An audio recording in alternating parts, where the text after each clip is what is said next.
Asma. You sit there with that look on your face like you won. Like nothing that I say is gonna change how you feel now. You sit there and you tell me you fell out of love. And we are in your way, so you just gotta leave now.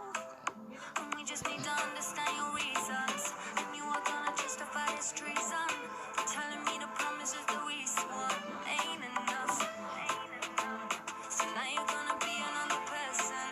And how do I explain this shit to our son? Sorry, it's DJ.